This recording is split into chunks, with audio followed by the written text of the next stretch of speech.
Okay, everybody, we're back. Technical difficulties there for some reason. Give me a quick second. Let me make sure everything's going over here. Anyway, go. Oh, let me unmute you. You're muted. Oh yeah, go ahead and talk about the. What were you talking about? The second part. You were talking about the Seth, or you're talking about the Roman thing. The Roman LA Knight finish. How it's always the same shit. It's always the same shit. It's like constant fucking interference. Like he has had a few wins where he's not doing interference finishes, which is, whatever. But it seems to me like if you're trying to build him up to make this argument of him as the greatest champion of all time, because they keep posting the graphic of how long it's gonna take for him to pass Hulk Hogan, which makes it seem like they might actually have him retain at WrestleMania again. Because I think he does need to do that to meet the amount of dates. You can't keep booking him like he needs interference all the time. I think it's weird. And LA Knight is super fucking over, but if you don't want him to lose clean, you just don't make the match. There's ways around making the match. You could do a Indra angle. You could have him go for the Intercontinental title. You didn't necessarily have to put him right at the top of the card but you could still keep him at the top of the card, if that makes sense. Like the Intercontinental title has a lot of prestige and stuff right now too. So I mean, it just seems like there were ways to handle this that might have been a little bit better. I do get tired of the constant interference stuff. I like that they made the solo match pretty dominant, because obviously he needs it more than Cena does. And it's weird to say, but I almost feel like Reigns needs stronger wins now, because even though he's been the champion for as long as he has, you're kind of killing the credibility of his reign a little bit. And it's like, don't tell the story of him constantly needing interference to hold it, and then when he loses it, it's because he doesn't have interference, which it seems like is where they're going. He doesn't have anybody to interfere on his behalf or whatever. Like that doesn't make him look like a stronger, good champion for the time before, It is what it is. You kind of get used to it, and also it's a Saudi show, so I guess I shouldn't take it too seriously. But it felt cheap in the same way that it did with Sammy, and the same way I did with Cody, and it gets old. All right. So again, apologies for the technical difficulties. We've never had that happen since we've been streaming on YouTube, so that was weird. Hopefully it doesn't happen again for the rest of the show. We've had fucking almost 3-hour show on here before on YouTube a few weeks ago, and we didn't have any issues at all, so that was really strange. All right, talking about interference. You got Damien and Cody had interference. Roman and LA Knight had interference. Io Sky and Bianca Belair had interference. Logan and Rey Mysterio had interference. Yeah. Like, what the fuck, dude? The Saudi people just want to see a lot of people, so you gotta book them. Well, then bring back the Greatest Royal Rumble if that's the case. Yeah, why wasn't there one this year? That's kind of weird, isn't it? Well, I think they've only had the one. They've never had more than one. I feel like it should have something special associated with it instead of just being like a normal match card. Having a 40-man battle royal is pretty cool. They probably fired too many people to do it. Yeah, they probably don't have that many people. Agreed. All right, so let's talk about the Kyrie then. Kyrie coming back. I thought it was cool, but that crowd was not the right crowd at all. Honestly, you know what it is? It's probably travel. Like, they don't want to send 40 fucking people over to Saudi in case that happens again. I agree. There was almost no response. And you can't say it was because it was a women's match, because they were pretty active during the Rhea Ripley one. So yeah, I don't know. It's weird. Yeah, so I didn't like that. Because it wasn't. I thought it was a waste of Kyrie coming back. It was we're starting off on an L as far as Triple H goes. It's not Kyrie's fault, obviously. She was told to go out there. This was set up. She didn't just randomly show up. For real. Maybe they didn't know who she was. Yeah, clearly. But are we shocked from a crowd that's usually dead anyway, and then fucking wanted Yokozuna back when he's dead, and Eddie Guerrero? Well, right. The reason I'm saying it that way is because obviously there's a difference between I don't know who that is and I know who that is, but I don't care. So when we say somebody didn't get a reaction, those are the two. It's clearly on the side of they don't know who that is. They don't know. Yeah. I was excited. I mean, it was cool, but then it instantly gets drained. All the coolness factor and excitement factor gets drawn out of you almost immediately because there's no fucking reaction on the fucking TV. Like that happened if that happened in Survivor Series at Chicago, that would have been one of the coolest moments probably from the fucking show. Yeah. Yeah, Interesting they're bringing her in as a heel too. Does that seem weird to you? I thought that was weird as well. I did say that. I thought that was weird. Said that out loud, not on Twitter or anything. All right, so let's talk Damian and Cody. Obviously, Damian tried to act like he was going to cash in earlier on Seth, but Sami Zayn came out and knocked his ass out. And then later on, he had to have the match with Cody.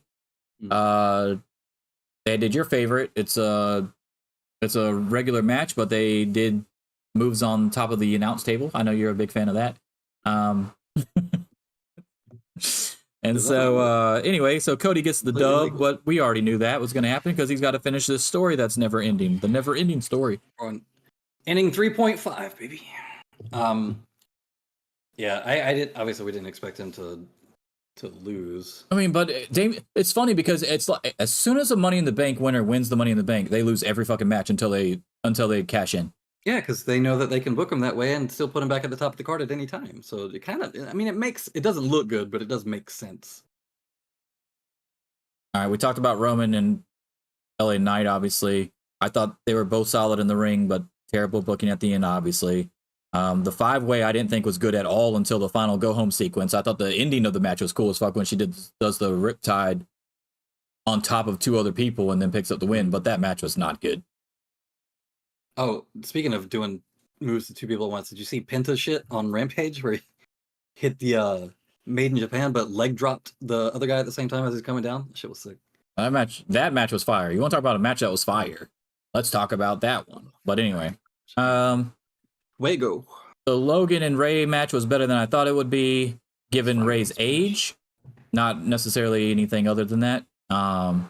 People are making such a big deal out of that one spot where he does the moonsault. It's like, oh, Logan saved his life. He was going to break his neck. It was a good save, but I won't say he saved his life. He would have continued the rotation. And his hands were already front down and planted, basically. It was basically like in a handstand. I mean, I'm not going to say that it wasn't a good save, but I'm not going to say he saved his life. Like, it was a good save. It was a good save in the sense that it wasn't about to be a botch in the match. Also, but it wasn't a life-altering fucking thing or anything. And I've said multiple times, this is not shitting on Logan, because I've said multiple times, like, Logan is very good for how little time he's been doing this. But that was his fault. He was the wrong distance away. That's why he had to move up to catch, because he was too far back. So acting like, oh, what a brilliant fucking wrestling mind. Like, it's good to have the presence of mind to think, oh, something might be off here and I need to get closer. But it was his fault he was that far back. And B, Ray had already had his hands fully out. If Logan wasn't there at all, he just would have pushed off his fucking hands into like a handstand rotation and fallen, taking a front bump. So it was, I feel like that whole thing was so fucking overrated. Like, his hands were straight down. He would have been okay. So. Solid match, but I still think Drew and Seth probably had the best match. And like we said, it was probably only like a 3.25, 3.5 max, right? What was the best match to you? Because, okay, and before we get on that, let me talk about the Logan Ray a little bit, because neither of them with the title, the U.S. title, really do anything for me, to be real with you. Mm-hmm. Like, the U.S. title on Grayson Waller or Cameron Grimes makes a hell of a lot more sense than Rey Mysterio, a legend who doesn't need it, or a celebrity who's only had 8 matches and is basically a fucking Andre the Giant type deal as like a attraction. Yeah, an attraction. Yeah, exactly. That's what he is. Mm-hmm. So he doesn't need it either. So why aren't we putting it on like a Grayson Waller or a fucking Cameron Grimes or somebody else that you drafted fucking months ago that aren't doing shit? Because they're not on the public That's what circuit. The U.S. title's supposed to be for. Those are the kind of guys that they're for right now. Well, right now it's going to be a promotional title to bring attention to the product from people outside of current fan base. So there you go. I'm sure they see the numbers that he does when he does boxing events and shit, and they want attention on the wrestling. I have no issue with him being on the show and capitalizing on the boxing match. The U.S. title doesn't need to be on his arm, though. But when he goes everywhere with the U.S. title, it becomes a talking point in any fucking interview he's in, any like public. Maybe, but it's not the same as like the WWE title. Like, they're not shipping off U.S. titles to fucking sports teams. They're only shipping off the one that is around Roman's waist. They're not even shipping off the fucking Seth Rollins one. So it's not that big of a deal. Think about it like this. He goes in for an interview with some fucking local news station or like a morning show or podcast or whatever, and is wearing it. it's going to bring up the conversation about WWE regardless of whether or not they immediately recognize it as a WWE belt.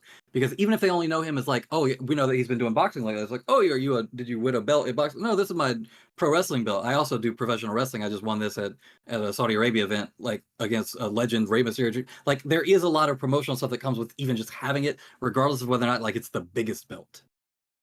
It's a conversation. I'm not feeling it. Don't care. It's a I understand conversation everything you just said. Don't care. And focus the conversation on WWE. So they got enough fucking focus on them right now. They got probably more focus on them than they've ever had. All right. So anyway, or that they've had since WCW died. How about that? Yeah, maybe. But yeah, I gave it a D. Ryan gave it a C minus. I can't believe Ryan actually gave it a higher grade than I did. But yeah, I was. Oh man, I don't think I would have made it if it was a nighttime pay-per-view. Let's just say that. I would have been out and not woken back up. I'm kind of glad that it was on in the afternoon. All right, I'm going to go ahead and move on because I don't want this to die on me again. We're going to try to get as much out as possible. And I really want to actually fucking shake the 8-ball too. I might change my mind and do it mid-show just in case. I'm still not seeing any drop frames, so we're still good there. Let's talk about MJF's partners from Dynamite. Was it the right call? The Acclaimed. Did you like that call? Did you like that Jay White still got the pinfall and kept the title in the end anyway? And don't forget that MJF will now have a tag team partner against the Guns at Full Gear 0 Hour as well. And who do you think that will be? Do you think it'll be Max Caster or somebody else? I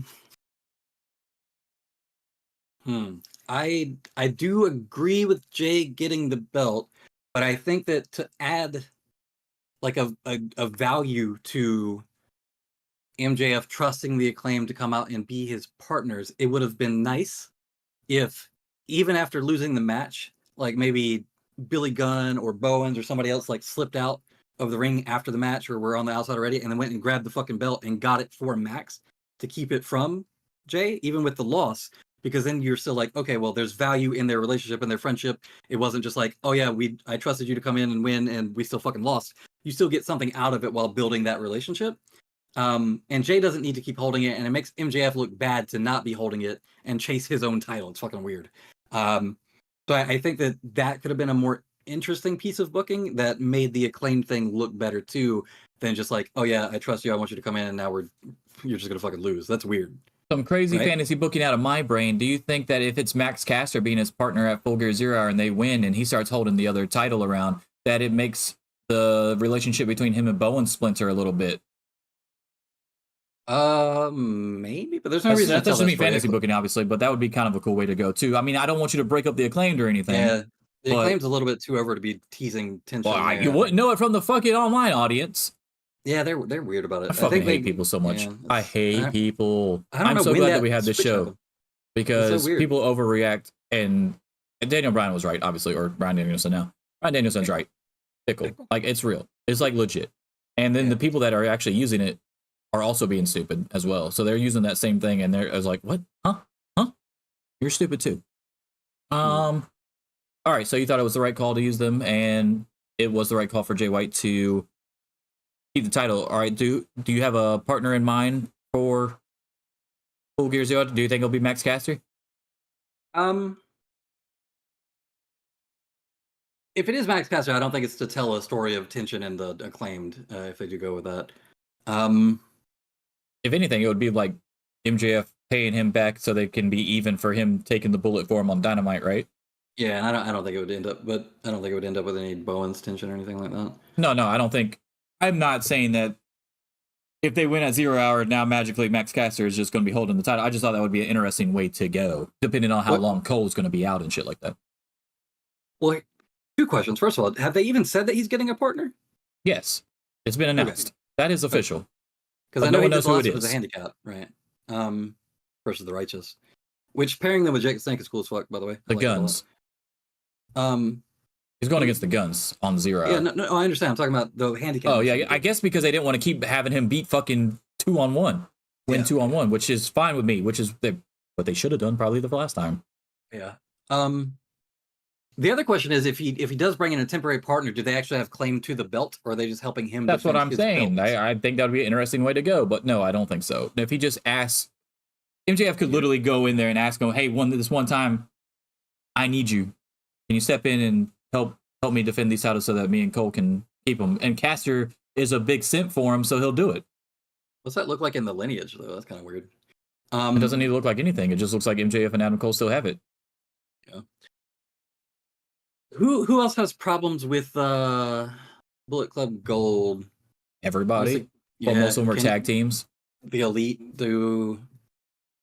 I know Omega he already will tried already to be involved with something. Omega's already going to be involved with Jericho against some variation of the Don Callis family, I'm sure, or something like that.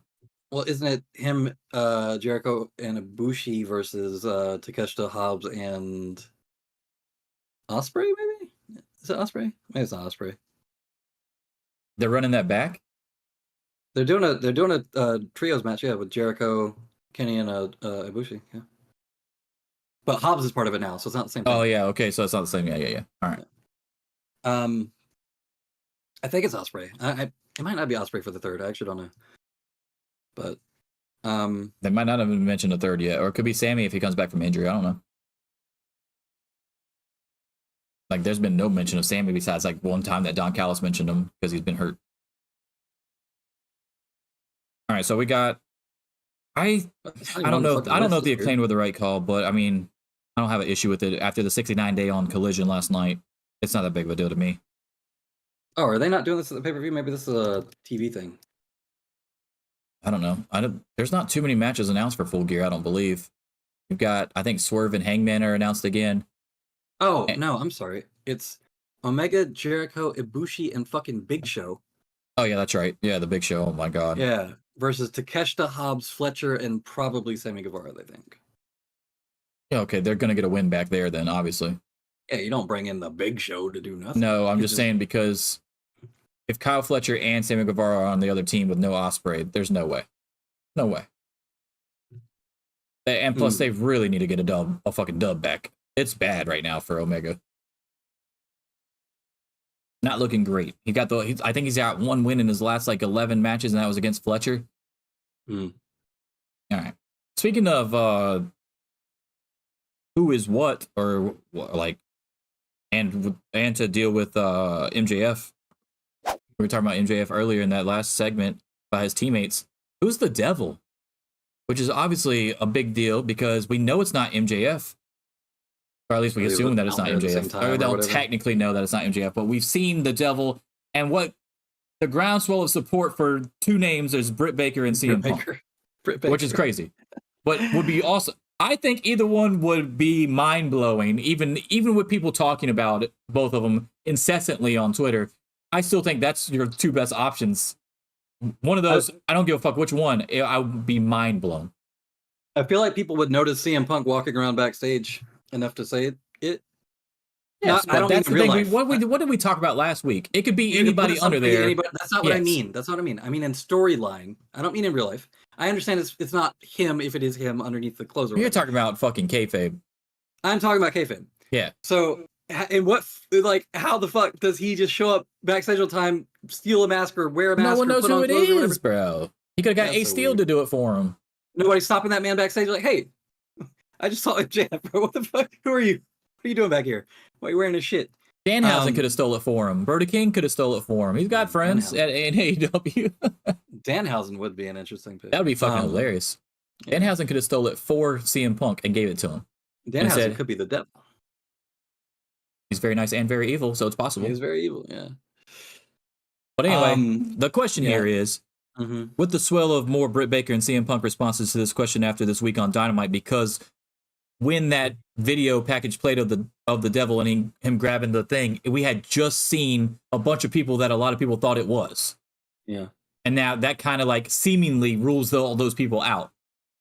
So that's why the ground support came, I believe, for the Britt Baker and CM Punk. Now we heard loosely Britt Baker shit early on that it would be funny if it was Britt, and this was all a fucking big thing because of all the shit that MJF was talking about Britt Baker early on in the career when Adam Cole was even still in NXT. And that this was all one big setup and Adam Cole was going to be one to turn heel or whatever. But obviously the broken ankle in three places have kind of fucking, elongated this whole fucking story. The story, obviously, we already know about the CM Punk ones because CM Punk's going to be in every fucking conversation until he says I'm retired and no one can say shit anymore. So But the what the like story. if we're taking actual number chances, percent chances on Punk, Britt, and then the field, what are you giving it? I don't. Okay, so the Brit story to me, I don't think is really there. Like I understand it. It's like, oh But yeah, you got to well, remember, she has not been on TV like at all recently either, which I think adds fuel to the fire. yeah, but it's not like you can book a match for her out of this. That's why it doesn't really make sense. The Devil hasn't done anything active though. She can clearly be the head of the operation. I thought on the very first time they were participating. No, they in just the panned kicking. over. There was 3 people beating them up, and they panned over, and it was the Devil just standing there. The Devil has not actually done any actual activity. But still, though, it's not leading to a match if you do it that way, right? So what's the point? Correct, but the match would be Adam Cole versus MJF. But we can already get that without doing all this shit. It just seems like a stretch to me. Really, you're not that big on Britt Baker being the Devil. Does it feel like The Doja Cat video didn't clue you in? Everybody fucking screenshotting like every little bits and piece of the Doja Cat fucking AEW promo where she's putting up the devil horns? No, because I don't give a shit about Doja No? Cat. So not reading into that, huh? I mean, AEW does do a lot of that stuff. I'll give them credit for that. yeah, but do you think they even know? Okay, here's the question: do you think AEW knows who the devil is yet? This is not, well, with recent reports, who knows? But I don't think it's as bad as WWE does, no. Like, No, as WWE would be. I don't mean do people backstage know what story Tony has. I mean, does Tony know? I know, I'm agreeing with you. That's a WWE thing, though. I think Tony knows who it's going to be. Now, I'm not saying that it hasn't changed, but I do know that he's not going to continue the story if he doesn't know who it is. Like, he could have changed the story, but he still knows what the end game is to the final. I don't see. I just. By the way, do you like the way? I mean, you say, okay, we got it. You don't think it's Britt. Do you like the way that they're actually doing the same thing that they did with Britt when she was injured for a while? That they're still keeping Adam Cole on TV every week in a little bit of way, not as prevalent as she was, obviously, because that was during the COVID era. So you didn't have to worry about all that kind of stuff. But and they were filming in the same city, basically, Daly's place every week, so she didn't have to travel around. Obviously, Cole would have to travel around. But do you like the way that they keep him on TV though? I do like it's the first time in a while that you've seen in wrestling that people acknowledge that things like cell phones exist. There's a weird FaceTime. Yeah, like there's features on phones. Yeah. Yeah, there's like a weird denial of reality sometimes in wrestling where like somebody will go hunting backstage for someone, tearing shit up. Like, bro, just call them. What do you mean? What are you doing? Like, so it is. It's sort of funny to be in that way. It's one of the first times where they're just like, oh yeah, people just have phone calls and FaceTime and stuff. That's normal. All right, if we know you don't think it's Punk, right? We know you don't think it's. Now you just said you don't think it's Britt. You think there's a very slim possibility it would be Britt. So forget the number chances. We won't put numbers on it because obviously it would be 0 for Punk and then probably like 5% for Britt Baker, something like that, 5-10%. So like, what are some other names that people aren't really throwing out that you're considering that it could be or would be fun to be, like a Kyle O'Reilly or still an Adam Cole, etc. Kyle O'Reilly would be interesting, but then what's the point of him having to do the devil thing at all if he just wants to come back as Kyle O'Reilly and reset up the kingdom and all that shit? It doesn't have to hide it, right?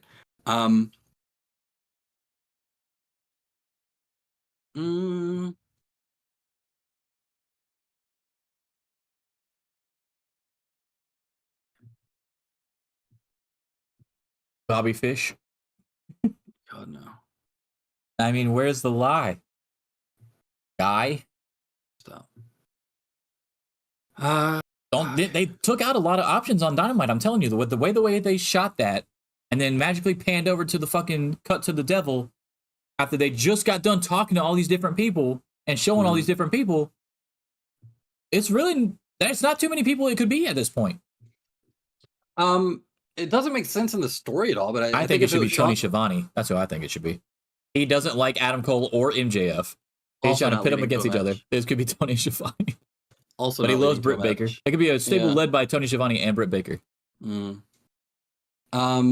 Not who I think it is, but I think there'd be an interesting thing to explore there, at least a little bit for one program or like over the course of a few weeks.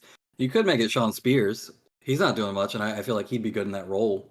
A lot of the character work that he's done in the past with the chairman stuff and things like that. He's got that that little bit of darker stuff. They could put him in something like that, and it would make sense from the perspective of like the Pinnacle falling apart and all that stuff. If you want to do it that way. Well, I mean, so then he, yeah, that's the thing. Like, okay, so the Pinnacle shit. Like right before they showed the Devil, they showed Wardlow attacking MJF backstage and showing him against the wall, choking him or whatever, telling him, hey, he's coming. You just got done talking to like Samoa Joe and Bullet Club Gold in the back.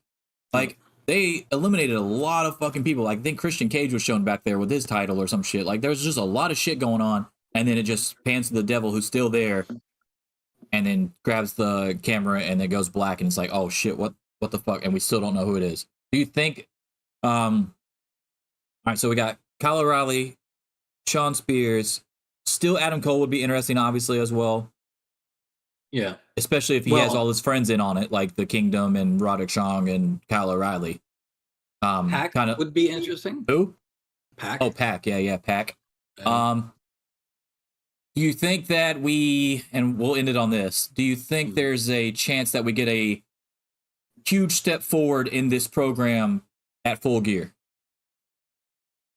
Do I think there's a chance? Or do you think it'll be closer to like World's End instead, where we get like a significant step forward on who it is? Have we heard anything on the timeline for Adam Cole's recovery? I think he's gonna be done for a while, dude. Three places, 2 different surgeries. I've heard like months and months. Like, so yeah.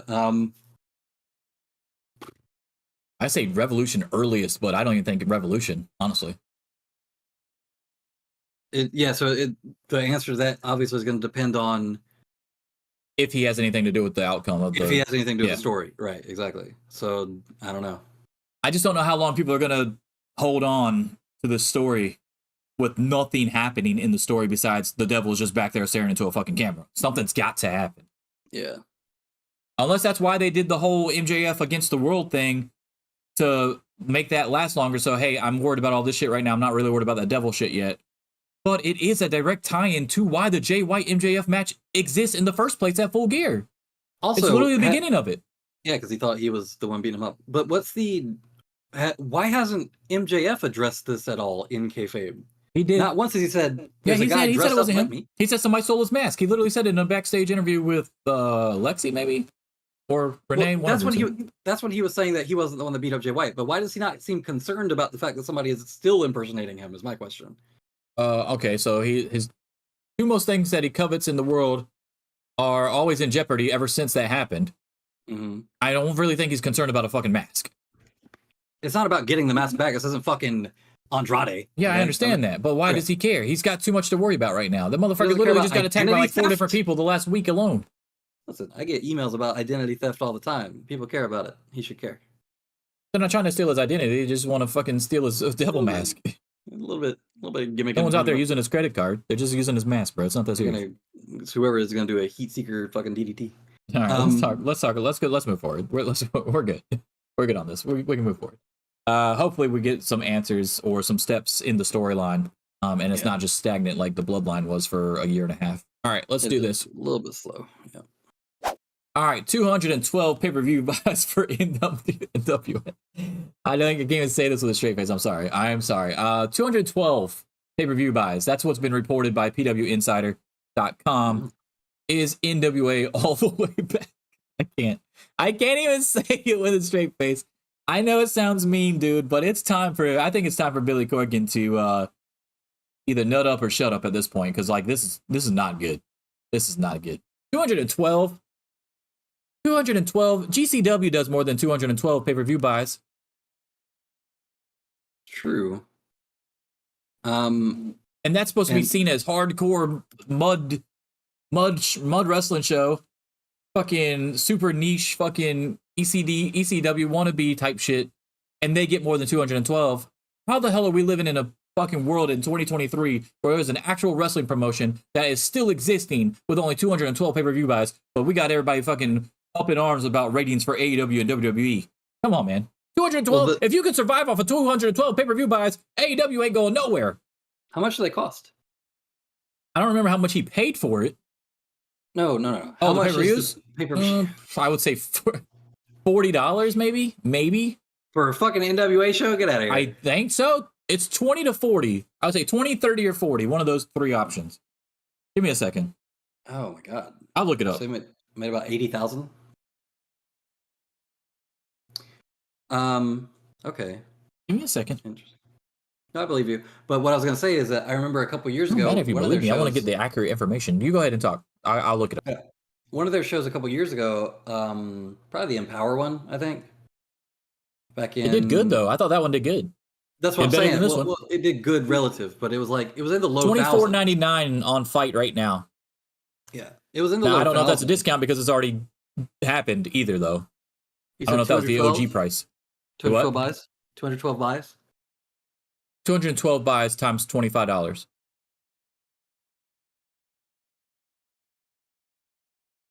$5,300. Hot dog and a handshake. Oh my baby. god, dude! And what, like 30 people inside the building? Oh yeah, I forgot about them $10 tickets. So another 300. All right. Oh man, you're gonna have to give them fucking ballpark. You can't even afford Nathan's. What the fuck was which venue did they run? Do you remember? I don't fucking know. Probably the one in Georgia that they always run. I think, possibly. I don't know. No. They went to shit. Was it Vegas?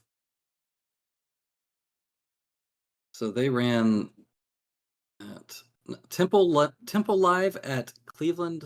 Cleveland, that's it. Yes, because I saw him. I saw his little dome promo thing that he did on Instagram. Yeah, Cleveland. That's it. I was just about to look it up. You're right. That's Cleveland. That was All right. Well, They don't have a fucking. So they actually had to travel for that too. Full day rentals, $1,500 per event. So he made money, baby. Did he? Having to pay the talent? It depends on how much he pays the talent. Even if they're written contracts, that's still money for the month, though. Like he didn't make money off that show. There's no way. And travel, hotel. You don't know how little he pays his talent. But if he got $5,300 on the 212 buys at 25 apiece, then he's at $5,300 minus $1,500 for the How rental. is this man able to fucking branch off and do territories like we were talking about a week or two ago with no fucking money? Then he's got to do all the transport for the ring, set up for the ring, pay the crew, pay the talent. Is he taking all his concert money and just saying, fuck it, I'm going to dump this into NWA? Because he's the Mr. Beast of wrestling, except he's making 100 wells that we don't want to fucking drink from. I don't know why. I don't know what he pays his talent, but there's no way there's no way it can be that bad to get 212 buys on. I didn't pay for it, obviously. Yeah. But now Tyrus is gone. Man, you got to make a big move somewhere, dude. I don't give a fuck. You got to do something. It's hard to, man. He lost so much credibility doing that. That's true. Maybe and the comments that he made about women's wrestling against AEW and WWE, you know, shit, just stupid shit that it comes out of his mouth. Like, everybody want to talk about Tony Khan on Twitter having a meltdown. Listen to fucking Billy Corgan saying that shit in interviews about women's wrestling or AEW or whatever. Like, you're killing yourself. You're shooting yourself in the foot, because if you would have said positive things about Tony Khan might have been willing to work with you, especially since a lot of the people that were in your fucking company when you started on YouTube went to AEW. The Eddie Kingston, the Ricky Starks. Like, come on, man. What the fuck are you doing? That was dumb on his part. Thunder Rosa, by the way, was also there. So when you talk about the CW deal or whatever that they have, right? Which is apparently now, quote unquote, in jeopardy because of the cocaine spot that they did on this last pay-per-view. Worth it. It's so dumb. It's so dumb. And then somebody had said, no, this is a bullshit save face moment, because they're acting like, okay, so the rumor is that they're going to be shown on at like 12 p.m. or 12 a.m. at night. Like graveyard shift. Well, I mean, ECW used to come on pretty late too, yeah? Yeah, I know. Well, that's because it was an affiliate thing. We got it like at 2 in the fucking morning on UPN or whatever the fuck. It was crazy. But anyway, well, we stayed up and watched it every Saturday. Yeah. Won't be doing that way NWA. NWA is supposed to be in a really bad time slot like that, and they're trying to use this. I'm already awake at that time, and I still. They're trying to spin this like the reason that they're there is because they got punished for the cocaine spot, which is bullshit. It was always going to be on that spot. That's the most recent information about that. Well, is it information or is it a rumor? They're all rumors because we don't know yet. But it seems like they're already trying to get ahead of it and spin this narrative or whatever. I highly doubt that CW would even have a problem with it. It didn't happen on CW. It probably would have never happened on an actual show on CW. It was on a pay-per-view, which you can do anything on. There's no regulations on Fight fucking TV, bro.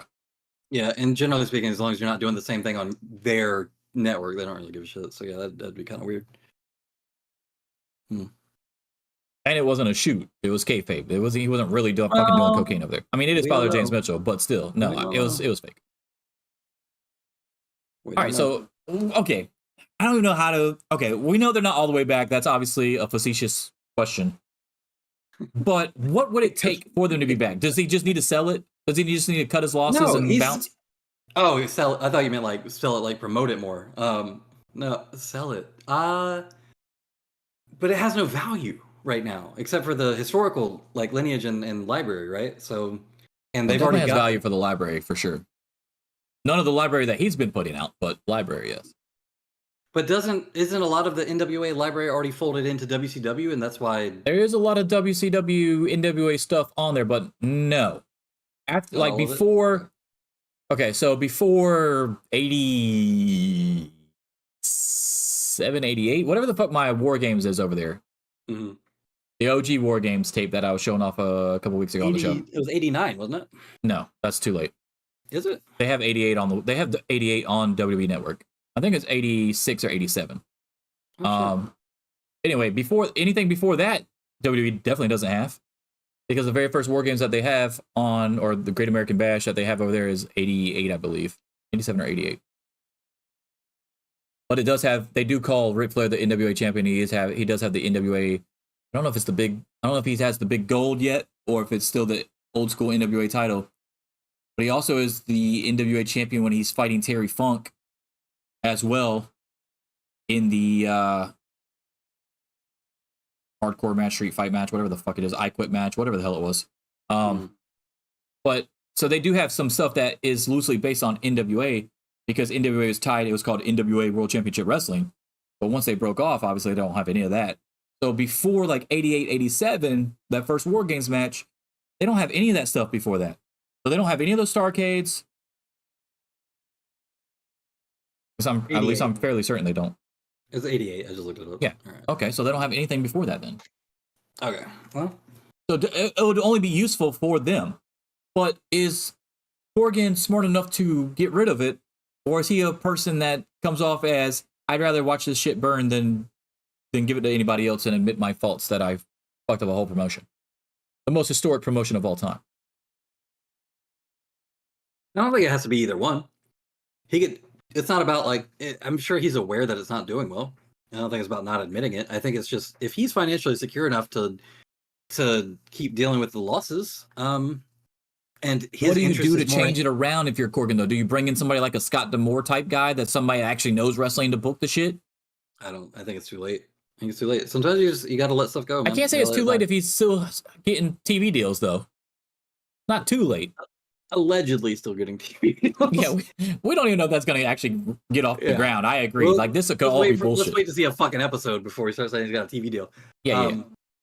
But no, I mean, if that kicks off and he gets a little bit more attention, I guess. But like, I don't know what his financial situation is like from his music, obviously. But wrestling companies can't be that hard to say. It was enough to purchase it in the first place. Like when you have, oh yeah, and he originally wanted TNA. Remember, he offered to buy TNA and they wouldn't sell it to him. Good. No, I agree. But that was the Dixie Carter era too. Dixie wouldn't sell it to him, and then they ended up selling to Anthem or some shit. Yeah, I guess what I would want to know is what talent is out there that he could sign that would make a meaningful impact that isn't just he's got to get more than one, but he's got to get somebody that can carry the whole fucking card for less money than they could make going to go work AEW, which is like a hard fucking thing to ask because anybody that's a big enough name has no reason to go to NWA. So that's why I feel like he's kind of stuck in a weird place. Guys can go to TNA or girls can go to TNA like Naomi or Trinity, I guess, but they can go to TNA and make like a big name for themselves separate of AEW and WWE. But yeah, like McIntyre did. Right, but if anybody's big enough to be on AEW and WWE, but they don't really have the spot for them or whatever, don't think that they mesh with what they're trying to do right now or whatever, and you're looking at the options between TNA and fucking NWA, nobody's ever picking NWA. He doesn't have enough influence or clout or there's nothing that he can offer them, I feel like, that TNA or AEW wouldn't equally be able to offer them if they're good enough to wrestle at a high level. And the problem that you run into with that is that you don't really have a talent pool to pick from. And you don't have a talent pool to pick from, you're stuck either building your own stars, which you can't do if nobody's fucking watching, or you have to poach them from somebody else. No, I agree. He's definitely in a weird spot because, like you said, a week before that, when we were talking about NWA with the branching and bringing back the territories or whatever, everybody at this moment in time, NWA is looked at as a launching pad. And that's not just for wrestlers, that's for companies. It's always been like that. WCW broke off from them, okay, to create World Championship Wrestling. ECW broke off from them when they were NWA ECW. Eastern Championship Wrestling broke off and was Extreme Championship Wrestling. TNA was affiliated with NWA. It was NWA TNA, and they broke off. So as soon as they get big enough and they think, hey, we can financially be stable enough to run our own shit and not have to listen to the NWA bullshit, like the board of directors, quote unquote, whatever the hell they had going down back then. You think they're going to listen to fucking Billy Corgan if they get big enough? Everybody, wrestler or organization, just uses NWA as a launching pad, which means NWA can never fucking grow. I think it's probably just time to shut it down. Honestly, we'll see how the TV deal goes, but it's probably just time to let it go. You sell the trademarks, you sell the library, you sell the rights to the titles and all that shit. Let somebody else inherit whatever lineage they want to keep. I know he's been talking mad shit about Tony Khan, man, but if Tony Khan gets in there and sweeps up the library for NWA, though, yeah, that's huge. That would be huge. I think that would be bigger than Ring of Honor. I think here's the fucked up thing about the 212 pay-per-view buys. I think between the pay-per-view buys that I've done, you've done, and probably people that we know that watch wrestling, in our entire viewing wrestling history, so probably a group of 10 people, we've done more collective pay-per-view buys than NWA just got for this last thing for their whole fucking event globally. So it's brutal. It's not good. If it was 12, I would say for certain, but. All right, so consensus is NWA is not all the way back, and that we'll see how this TV deal goes, and we don't know if they'll all ever be back. We thought they were close pre-pandemic. Pandemic really fucked them up bad. Pandemic really fucked them up. And all right, let's move on. 4 more years, baby. That's how much we get Ric Flair in AEW, potentially. It could be a CM Punk situation. You never know. Could be a fucking heart attack situation. Man's gone in 6 months. Ric Flair signs with AEW for 4 years. Good move, bad move. Let's take everything into account, though, before we answer that, because obviously on the surface, it's a bad move, right? It's not. This is not great. But it is. You get the energy drink thing, obviously, but the hilarious part is, and it was pointed out on Twitter, and I totally forgot that Sting has his own energy drink. Sting has his own energy drink. Why can't we just make a partnership with Sting's energy drink? That doesn't make any sense. Somebody that's never had anything bad to say about Sting in their life. Someone that's very well respected and respects others and has never sexually harassed a woman before. That we know of. But like for real though, Sting is sitting there with an energy drink. It's his retirement tour. We brought in Ric fucking Flair with all this baggage because Andrade's there. We want to keep him happy so he don't go back to WWE. We want to fucking try to wait out Charlotte's contract because there's rumors of a lot of big contracts coming up over there, and they're not going to be going after them with a shit ton of big offers accordingly, or what's being reported anyway. So Charlotte could be on the move to AEW if we go ahead and just play the long game, play the chess game, and bring in her father over here, and maybe she'll be more inclined to come over here with her husband and her dad. But 4 years, dude? 4 years? Unless Charlotte's contract is 3 years in WWE right now, there is no reason to sign Ric Flair for 4 years to try to get Charlotte to come over. Whatever Charlotte's contract, how many ever years is remaining on Charlotte's contract right now, you should have signed Ric Flair for 6 months more than that. Just so that you could get Charlotte over, sign the deal, and then when Ric Flair's contract ends, you'd be like, no, we're not renewing. We're not renewing. You are assuming that she likes him or wants to work with him enough for that to be a swing. I'm just saying, I think Tony Khan's playing the long game here. Why else would you sign this man for 4 years? Other than to keep Andrade and possibly bring over Charlotte. Here's how and again, the way that they worded this was very fucking weird.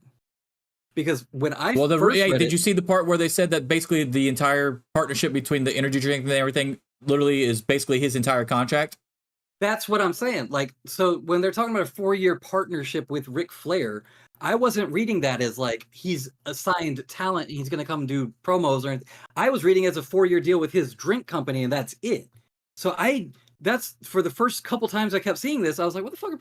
Like, I understand he's like a total fucking weirdo and lech and like sexually harassed the Flight attendant, the girl on the airplane. Yeah.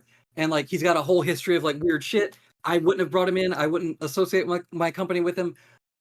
But when they were talking about like, oh, bringing him in as a talent or whatever, I was like, that's not how I read it. Am I just fucking missing something here?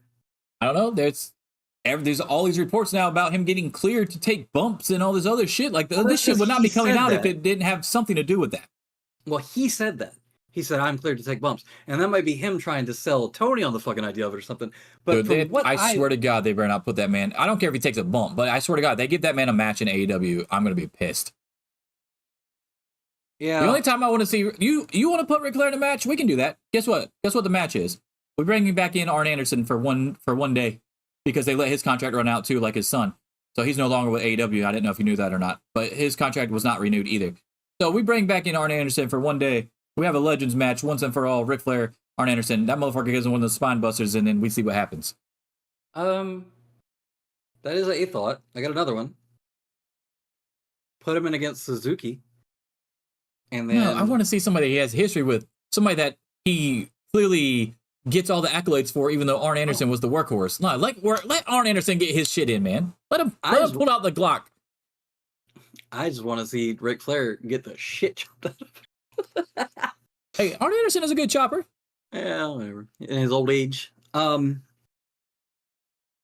He pulls out the chopper. All right, so you don't think this has anything to do with keeping Andrade happy? So that because there was reports for a while that he wasn't gonna come back on AEW TV.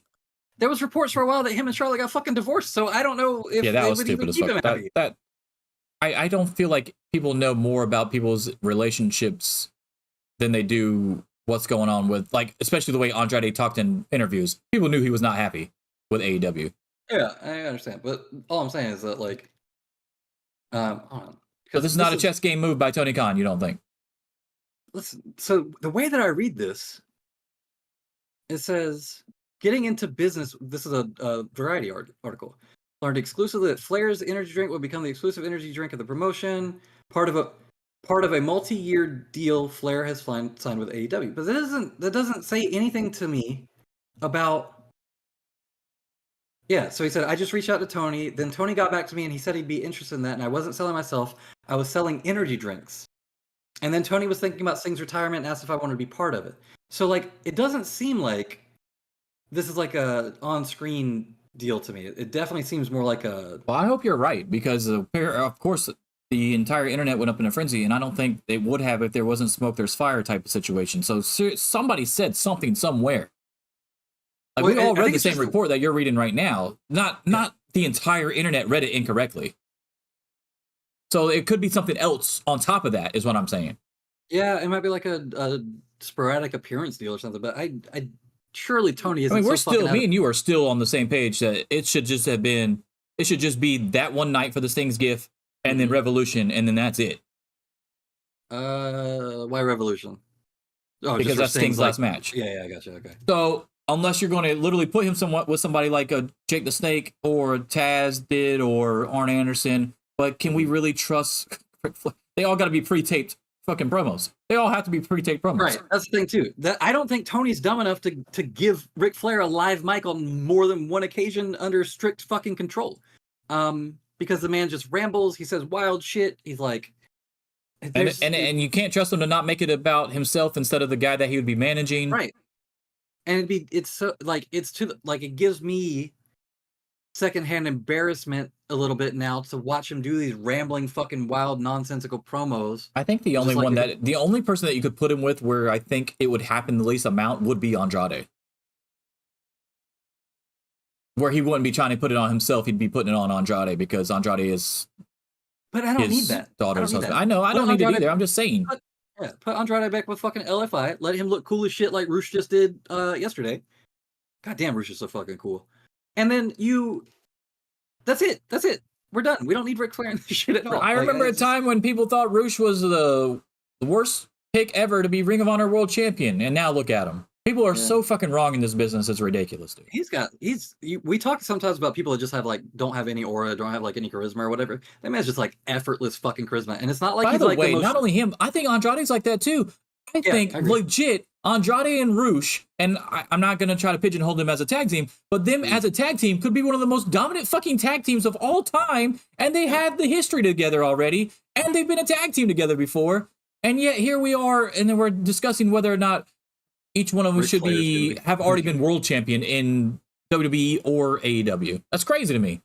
Yeah, it's as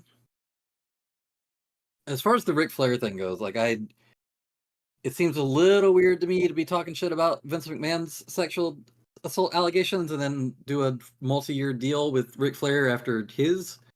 And when I say weird, I mean shitty and hypocritical, and wasn't a fan of that at all. I'm not a fan of it either, but can I just say something? Vince is nowhere much worse. That's way fucking worse. But here's the thing too that you have to remember. And multiple times, multiple people. Like that's not like. I understand the Ric Flair thing. Don't get me wrong. I'm not excusing him, but Jesus Christ, we can't sit there and be like, oh, he's talking mad shit about Vince, or all these people talking about mad shit about Vince, and they're okay with Ric Flair, or he's getting another chance. It's not even close to fucking Hogan, in my opinion, either. Well, I'm not saying they have equal moral weight, but they are both morally less than gray, I'll say that too. I mean, I agree with that, and I'm not saying that Flair hasn't done anything since that time, but or just stuff that isn't as widely reported because there weren't fucking 30 other people watching. Yeah, well, you got that, and you weren't trying to pass her off to somebody else that also worked for you. Anyway, Vince, who's supposed to have more money than Rick's been bankrupt at multiple times. Rick, from that moment on to now, has not had anything else come out about him that had anything to do with sexual assault. Vince just had it come out from a couple years ago, was the newest case. So, I mean, like, one person keeps fucking doing it, one person, we have one instance of it. That's a big deal to me. That's a big fucking drastic difference to me. I'm not excusing what he did, obviously. But, and it's guys like fucking Tommy Dreamer on the fucking Plane Ride from Hell episode come across like a fucking moron. But I can't sit here and say Ric Flair should never be hired again, but Vince McMahon can fucking run a goddamn company. And we're all to blame to some degree because, like, I'm literally watching a fucking Saudi Arabia show that Vince is in charge of yesterday. And then I'm over here talking about how uneasy I feel about Ric Flair. There's too many gray areas in wrestling because of that shit. Instead of somebody coming in and just shutting that shit down like they did with the Speaking Out movement, which is what they should have done with Vince McMahon, which is what they should do with Ric Flair, etc. At least in my opinion. But there's also something to say about canceling people from fucking 40 years ago too, which I don't agree with either. Like, this dude should not be able to make any money ever again because of something that happened 40 years ago. Are we talking about Ric Flair and the dick touching? Just anybody, just anything. I guess it depends on what it is. And I understand the arguments about like that time period being a different culture or whatever too, but still, it's just there is a point where you know what you're doing is fucking weird, and you keep doing it. Then I'm always going to view you as a fucking weirdo. Like, and I'm not saying that this, okay, I get that. Well, I get creepy old man vibes from Flair anyway, but I get them from Vince too. But anyway, especially when he had the mustache and the dyed hair. But here's the thing: it'd be different if we were talking about like, oh, and then he went to fucking he went to counseling and he went to learn whatever, like restorative, like the same. Okay, see, that's same shit that Stimmy had to do. Yeah. But okay, so here's the deal: is I'm fully on board with that they should have. You either go and it's proven that you went and you passed and it was no bullshit, or you just don't get fucking any other contracts in sports entertainment or whatever the fuck your field is, whatever, because it's a privilege, not a fucking Yeah, if Right. we want to do the like 40 years of whatever, then I agree as long as there's been change in the 40 years. So the same thing when people used to get so fucking pissed about Jay Briscoe all the time, man. And it's like, well, you have people around him that Advocates will that are the shit that he was talking about batting for him. Yes, exactly. Yeah. going to bat for him, saying that he's changed a lot, that he's like done a lot of work to understand and like really makes an effort to figure out where he was wrong in the past, shit like that. That I'm like way more on board with letting go at that point and being like, okay, yeah, because I do believe in like a sense of restorative whatever, but there's no indication whatsoever that Flair has ever fucking done that or ever apologized for shit. He completely denied the allegation when the Vince lawsuit hasn't. came up. Right. Yeah. So it's just it's one of those things. It's different if it's been a long time and there's been like a my thing is change. the difference between Ric Flair and Vince is that Ric Flair, he fucking okay. So Ric Flair has the one instance that we're talking about that we know of that's been publicized. Let's say he did go and we don't know about it, which I doubt it because he probably would have said something about it, or maybe he forgot about it because he was fucking wasted all the time. Well, so you never know. What he learned, somebody could have made it. Not helpful. But anyway, yeah, I agree. But then you have on the WWE side, we're just talking about Vince because he's the main guy that everybody puts against him because he's like the worst person ever in wrestling, outside of maybe Chris Benoit because he hasn't killed anybody. Moolah and Benoit? Moolah? Yeah. Worse than Vince? Yeah. I don't know. Man, they didn't even have fucking color TV back when Moolah was wrestling. I don't know about that. I'd have color TV when fucking Vince started. Vince started what? They had color TV when he started being an announcer. Anyway, listen. Well, yeah, you might be right because Bruno. But I don't know if he was still working. I don't know if he was working as an announcer back then. But anyway, Vince has had multiple chances because he's fucked up with multiple people throughout his career. So even if he did go and get the counseling or whatever, he fucked up again and again and again. And then it's like, okay, Rick has this one big thing that we know about. Vince has fucking 20 things that we know about. Like, I'm not saying Flair could legit, in my opinion, Flair could legit go to that counseling that you're talking about today. And Vince could go to that counseling today. They could both pass it. Who are you fucking forgiving first when they come out of there? It's gonna be Flair over fucking Vince. I understand the difference in quantity. Nobody's saying they're equal. But if there's been no, and I'm not saying there hasn't. I'm just saying that when we talk about things like cancel culture, like things being brought up after a long time or whatever, the impetus to let those things go comes from seeing change or like actually working towards change in some tangible way that you can show. I get that because I don't think Dark Side of the Ring was planning on that to be blown up like the way it was because we've already heard that story many times. But then you put it out there and everybody's attached to this show because it does so well and everybody's watching it along on social media and the speaking out thing comes out and then everybody's like, oh, wait a minute, that's fucked up. Even though people have already heard this story multiple times, WWE made a goddamn cartoon out of that fucking story. Okay, so like let's slow the brakes a little bit. And I mean, that does also point to like a cultural shift too in a positive way in the sense that like I get that, but you can't say that part of it might not be okay. So that did that flight attendant? I don't recall ever that flight attendant trying to get to Ric Flair as soon as it happened or after it happened. There's a lot of things in this society where the fucking shit takes place, and then when the culture shifts, that's when they want to jump on it and be like, oh, now magically I had a problem with it. You get what I'm saying? Yes, but you have to look at this from the other framing too, which is they don't feel like it would be taken seriously until the culture shifts to a point where now it is taken seriously. Now they feel comfortable talking about it because it's like, okay, no, I'm not being crazy. Everybody now understands that this was fucked up. I felt like it was fucked up, but I didn't feel like I should say that it was fucked up because it felt like maybe I was just whining about something. Boys will be boys, whatever. And now that the culture shifted to where my feelings are validated in the sense that, okay, I do understand that was wrong now. That's why it comes out. So it's not always just about like pretending that I had a problem with it or like whatever. A lot of it actually is like the identification of now, okay, my feelings are valid. People do recognize this shit is weird and wrong now. So the way that I felt about it for so long is like okay to talk about, and I should come out and talk about it. That's fine, but that's my point though, is because it happens both ways so many times that there's too much of a fucking gray area to be like picking and choosing which one. Hey, we're mad at this person, but not this person. Are you talking about from the perspective of the victim or the perspective of people in the broader public viewing it when it comes out? No, not the victim. No, fuck no, not the victim. Because Gotcha. I mean, the Okay. victim can go either way, like we just said, Right. like you just said. The public are clearly the ones that are picking and choosing which one means more. Because if the public was all over the Ric Flair situation or all over the Vince McMahon situation like they were the Ric Flair situation, Vince McMahon would not be in charge of WWE right now. He would not have been allowed to come back after 2 months of being gone. Well, hold on, because that's the reason that's not true is because he was in a position of power within the company, and even he did actually still step down. He was only able to come back during the merger because he still had like a controlling share. But you doing something shitty that isn't necessarily, well, it probably was criminal, but he wasn't charged So no criminally one can for it. force him to sell his shares. No. Now, if nobody can force you to do anything if you got controlling stake in a fucking company. Now, see, I think that's bullshit. I mean, you can. That's capitalism, baby. That's why. Why wouldn't they Ask put me that why in the I'm- ask me contract why with the I'm a other fucking with the Marxist other people Leninist. on the board? I don't understand why We that would- wouldn't we be in would the contract. nationalize that fucking company in a heartbeat, baby.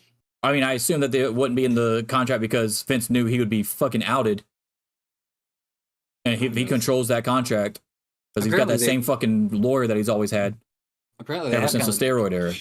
They have kind of shoved his influence under the rug since. So there you go. It's fucking stupid as fuck, dude. Like I'm never gonna view the two as the same, but I don't want Ric Flair in AEW for an extended period of time either. Definitely don't want him doing matches. Don't want him fucking managing anybody if he's gonna have a live mic.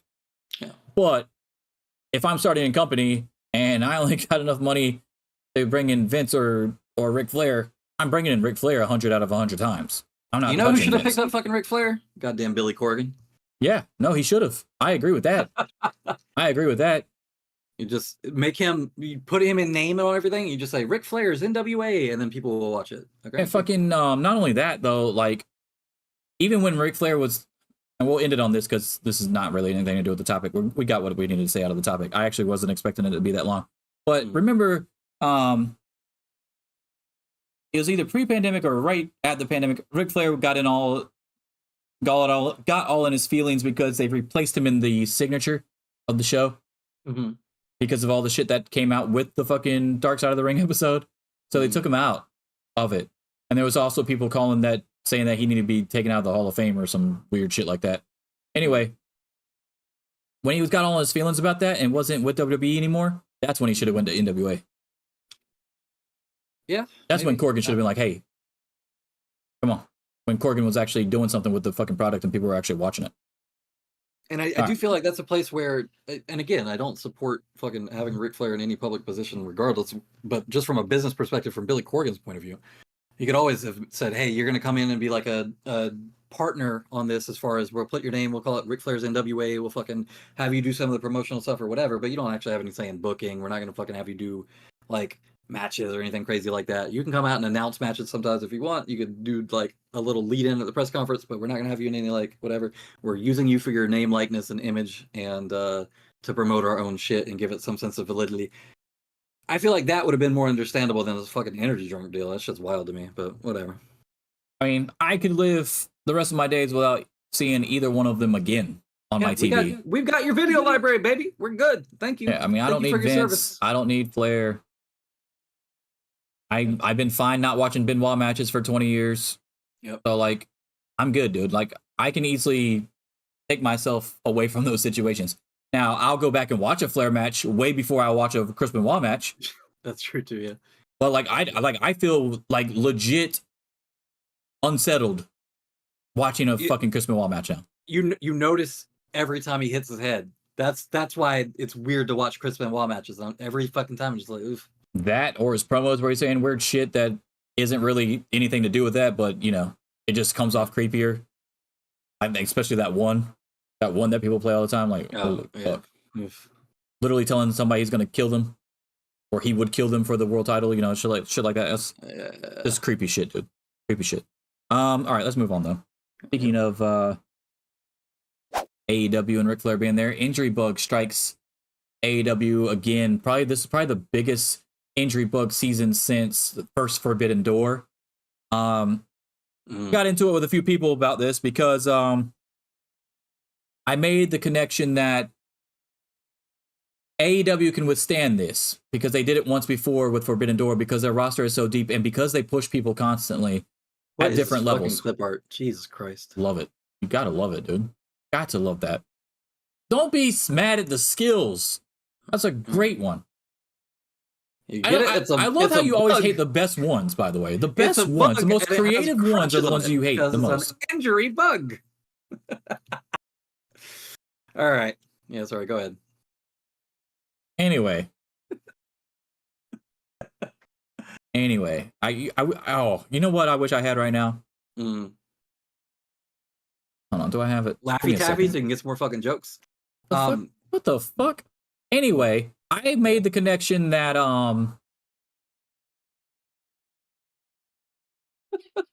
you're fucking AEW can handle it and WWE can't. That's where you're at. Yes. Did you see my tweet about that or no? No, you were just talking about it. Yeah.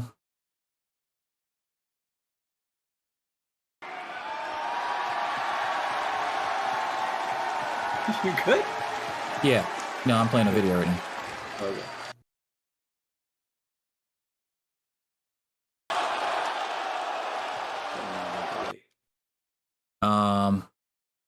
That's where Christian tells Edge to go fuck himself. But for some reason I didn't put the filter on. I got to put the filter on for the chroma key. Give me a second.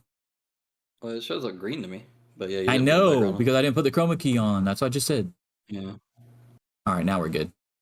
I need that for the show forever. All right, so anyway, before you started fucking with your flow. There it is. Oh yeah, there it is. I'm playing it again. Go fuck yourself. That's great. Go they're fuck not real yourself. brothers either. Yeah, I mean we are though. Like what the fuck are you talking about? That doesn't make any sense. That doesn't make any sense. That was the joke, yes. All right, so anyway. We are talking about the injuries. Okay, so what I said was all right, so what I was saying was that going into the first Forbidden Door, we had Danielson hurt, you had Punk hurt, you had, I believe, was it Moxley hurt too or no? Moxley hurt during that one? You were there. The first Forbidden Door? No, because he wrestled Tanahashi. Oh, that's right. He replaced Punk. That's right. Okay. Somebody got hurt in the four-way. Pac was hurt, right? No, Pac won the international title the first one. There's somebody else won. Clark Connors came in for somebody, right? Yes. Clark Connors came in for somebody because they were hurt. Anyway, there were just a bunch of fucking injuries for that first one. Ishii was replaced. Okay, Connors. Ishii, yeah. There was a bunch of people just dropping like flies for some reason on that first one. And I said that the show ended up being the best show of the year. It won our Bouncer Award for Best Pay-Per-View of the Year, right? So I was like, they've had this before, and they can overcome this a lot better than WWE could. And I said, hey, if Cody, LA Knight, and Seth Rollins all got hurt tomorrow, could WWE do the same thing? And have one of their best shows of the year and not affect any storylines going forward or, you know, just have good quality TV? And everybody just got on my case because they just assumed that I was comparing Forbidden Door that had another company involved to WWE. And then the WWE people started coming at me talking about have you ever heard of Bobby Lashley or fucking like these people that are not being pushed right now in any kind of way or in a singles run? Very annoying. And I'm sitting there like, you're saying that I'm comparing Forbidden Door to Full Gear, and I'm not. I'm just saying that they've had to overcome this adversity before. The difference here is that, guess what? There was storylines going on before Forbidden Door and after Forbidden Door, and Punk and Danielson didn't magically show up the Dynamite after Forbidden Door was over. So it still affected their storylines, and they still overcame it, and it was still quality programming. You don't think WWE could do the same thing, and I'm not backing down from that at all. WWE, because if you're looking at the level of people that got hurt, Punk and Danielson were being pushed at the top. Danielson was supposed to go against Zack Sabre Jr. that first Forbidden Door. Punk was supposed to go against Tanahashi for his title that he had just won at Forbidden Door.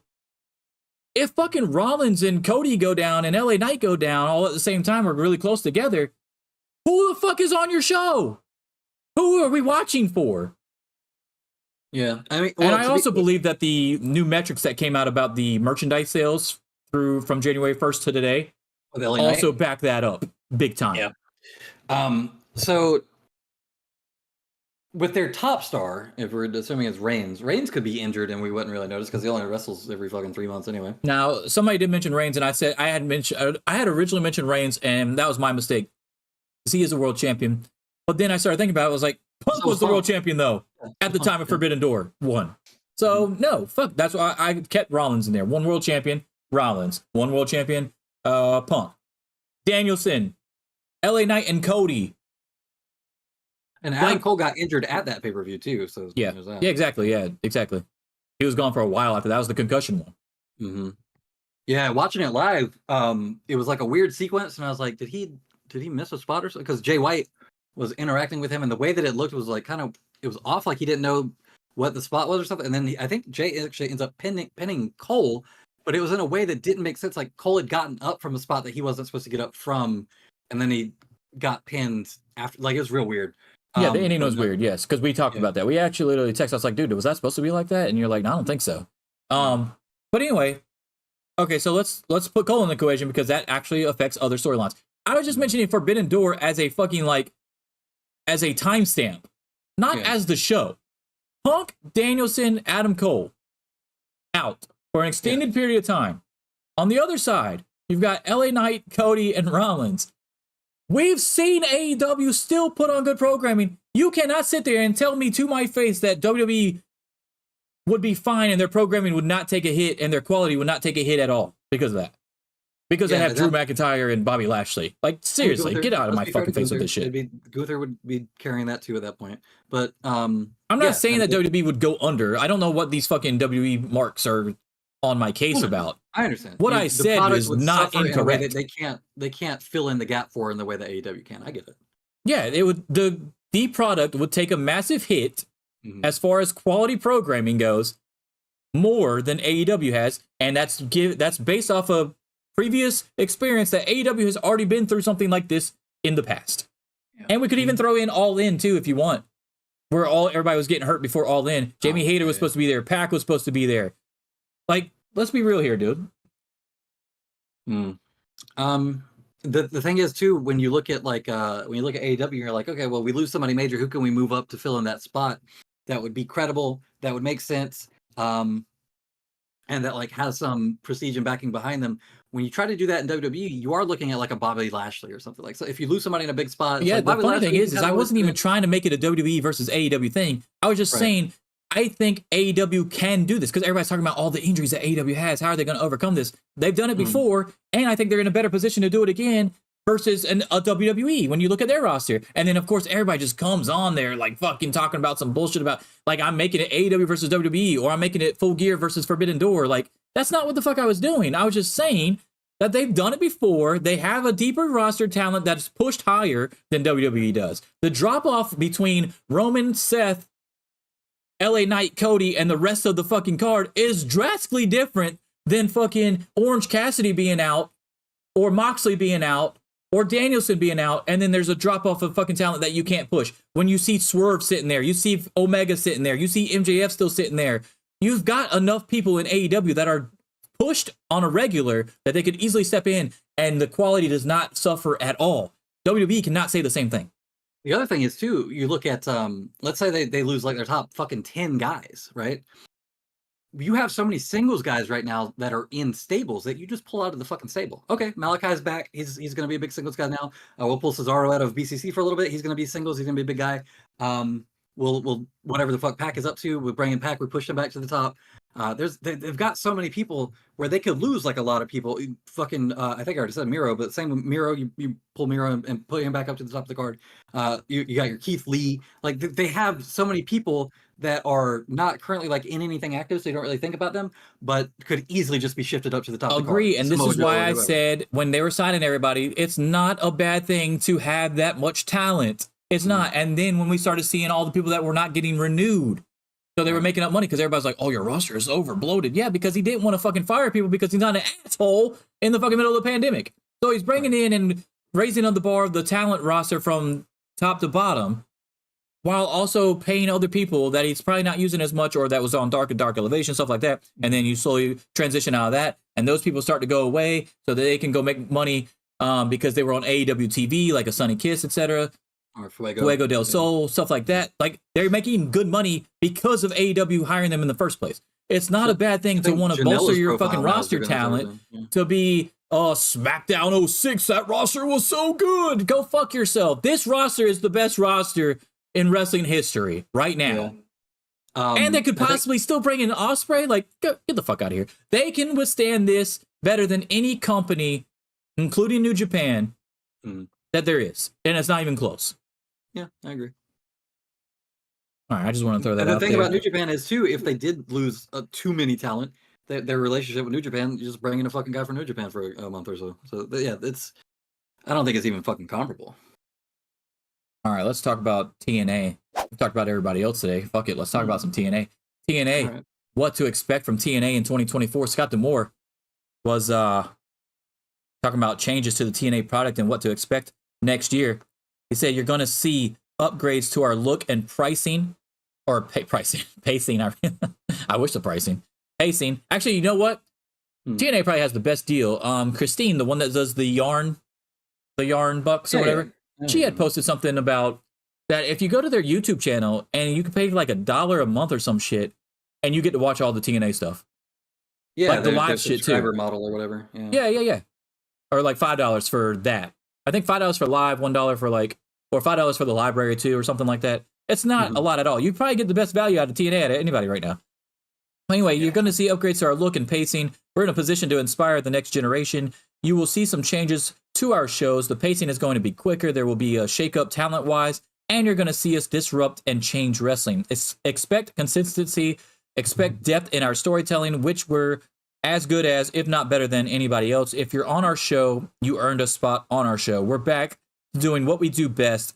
We are going to take chances, give a stage for wrestlers to take a chance, and evolve wrestling. This is per Sports Illustrated. And so I want to know what we think of this statement. We see they've been adding young talent this past week as well. Do you think that they can get back to anything considered relevant in Canada and US and in the US that could be looked at as a legitimate third option the way ECW was to WCW and WWE? I think they're already that, are they not? I mean, Like, I think would they're already the consider third them option that. for sure, but do you think that they can get back to even what they were? Because a lot of people don't realize this. ECW, when they went out of business, they were still hot as fuck. It was just Paul Heyman couldn't fucking manage money for shit. Yeah. They were still hot as fuck. If you watch the Rise and Fall of ECW DVD, which I still stand behind as probably one of the best wrestling documentaries there are, RVD or whoever, I forgot who it was, RVD, Tommy Dreamer, somebody was saying at the end of the documentary, dude, we were going in there and ECW, we're doing our last show, we're trying to figure out what the fuck's going on. We've got a second video game. We're on TV. The arenas are still full as fuck. Why are we going under? It didn't make any sense. Like, they were still hot as fuck. Yeah. So clearly TNA is not as hot as they were at their peak, which was probably around 2006-ish, 2008-ish, 2006 to like 2010, basically, I think would be the hottest era of TNA. Do we think that they can get back to that is really my main question. Because if they can get back to that, then that's a legitimate third option, in my opinion. I mean, obviously, we're not talking about the numbers that they used to do because back then television was way different. But as far as like how people perceive them or whatever. Well, I mean, TNA on Spike or whatever the fuck it was on Spike, TNN, and then being on FS1 for their other show or whatever it was, those numbers are going to be pulling more than Access TV anyway. Yeah.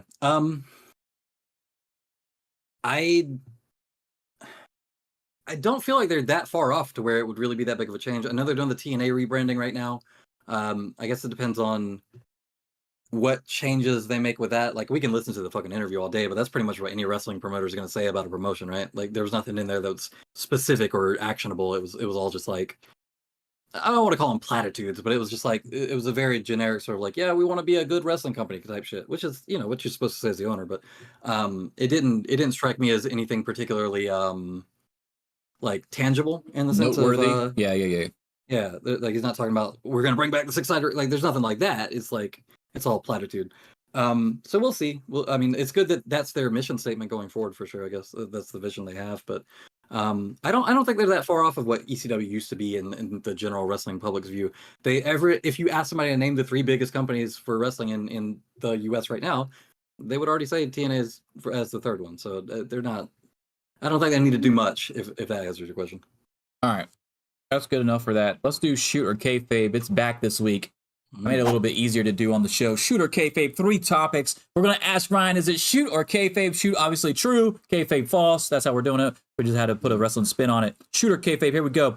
Chad Gable should be the one to dethrone Gunther to win the Intercontinental Championship. Is that shoot or kayfabe? That is shoot. I disagree with that so much. Kayfabe for me. I don't give a fuck what you say. Chad Gable, dude, it's awesome. We both answer the question, my guy. The show is not called the Ryan Cast, motherfucker. How come you don't answer any quiz questions in? Huh? Yeah. Because you don't do any of the production. Shut the fuck up because I slapped the shit out of you. I just told everybody I'm the fucking producer of the Ever Do Everything. That's why when everything fucking collapses like it did earlier, it makes me feel so bad about myself. All right. So Ryan goes, that's a shoot. He thinks he should. And I say kayfabe. Oh, yeah. I have sound effects. Give me a second. Oh, wow. Where's my sound effects 90s radio show. Chad Gable. They're not up here anymore. Where's my sounds? He probably lost some. Here it is. I got it. Yeah. I got it. It worked. All right. Shooter kayfabe. I totally forgot I had sounds for that. All right. Anyway. Next up. Bray Wyatt should be the cover athlete for the newest WWE 2K game. Whether that be the actual version or like the special version. You know they always have the special version with like a legend on it or whatever. Yeah. I probably wouldn't do it on the main one. I could see it being like a variant cover or something. So you say shoot on that one? Light shoot. Yeah. I'm gonna go shoot as well. Yeah, shoot him! It'd be different if he was somebody that was particularly known to be like super into video games or whatever. It just doesn't feel like a particularly meaningful tribute, if that makes sense. Because it's not like something he was super attached to. Like he wasn't. If it was, I guess it would depend what comes with the game. What comes with the game? You know, like DLC. Like, is it like all the different versions of Bray and all the different, like even Husky Harris and shit like that? You know, stuff like that. I think that would be cool. And, and obviously, God forbid anything fucking happened to him. But like, if something happened where Austin Creed passed away or something, and you wanted to put him on the cover of a video game as like a tribute, that makes a lot more sense to me. It's something that was meaningful to him that he cares about a lot in his life now. So it's one of those things where Bray Wyatt was never really he wasn't like a video game guy, so it's not meaningful in and of itself. Yeah, it's more of a meaningful thing for the fans, I think, like a tribute that the fans can get behind. All right, and then finally, shooter kayfabe, Brock Lesnar is underrated. Ooh, interesting. Because rating has to do with how people perceive him and not how he's pushed. You want to know where I got this from? John Cena had this to say about Brock Lesnar, and this is where it came from. Brock is one of a kind. I truly love watching him, and I always tell you that I watch the people. It's really difficult to ignore Brock. You're in a fight for your life, but he's also one of the most giving, gracious performers. It gives it all, and there's no way for you to question his legitimacy. There's a ringside sign that says legitimacy is returned, and that says it all when it comes to him. I love Brock as a performer. I think he's extremely underrated, even though he's in that conversation of the greatest of all time. And I love him as a human being. He is wholeheartedly himself and shoots you straight. And at least you know where you stand with him at all times. And I really admire that about him. He's been wonderful to me over the years. Another person that we kind of matriculated together. And we both have our different paths to success. And we're both rooting for each other constantly. This was on WWE's YouTube channel, where he talked about when he worked with Lesnar at their Extreme Rules 2012 match. So do you think Lesnar is actually underrated? So his comment goes straight to where I was going with it, which is why I'm inclined to say yes and shoot. Because immediately after he talks about his being underrated, he starts talking about how giving he is, which he's referring to selling and making you look good. And that is one thing that I feel like is a little bit underrated with Brock, where if you go back and watch that fucking match that he had with Daniel Bryan, when he's taking those fucking kicks or when he's like in the submissions or whatever, he's selling that shit so good. He's like, even as he's leaving the ring after he wins, he's like hobbling away and shit, still selling the stuff. He's such an underrated seller. I could So I say do that think that about. There's 3 matches that come in mind when he does that too. By the way, the it's AJ not just one AJ and Punk too. and Punk. Yep. Yeah, like if he likes you, it don't matter how small you are, he'll make you look really good, even if he destroys you in the end. But yeah, he still makes you look good. I agree. I think I agree with Cena that he is underrated, and it's not got anything to do with his booking. It's people look at him and they just say, oh, he just comes in and does power moves and has quick matches and squashes people, or he gets squashed, finisher spam, whatever. But no, he's had like good matches. His selling is underrated, and he doesn't.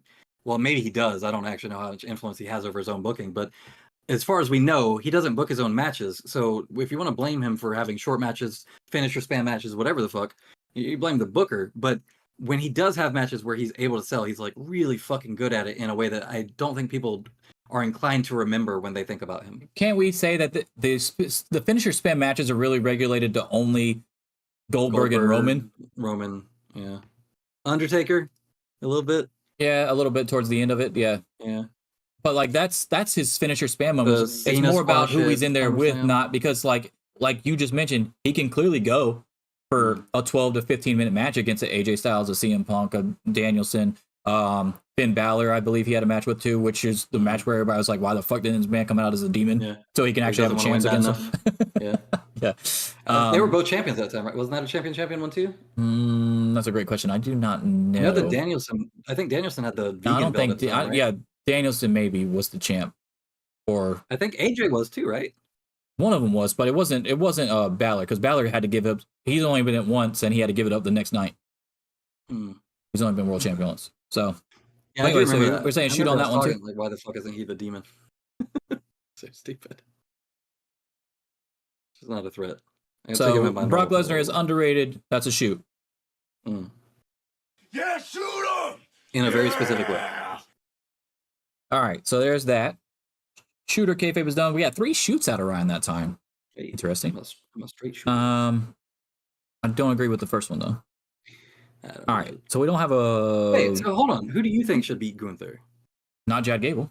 I don't think anybody he's already beaten should beat him. The run has been so long now. It's kind of like Roman.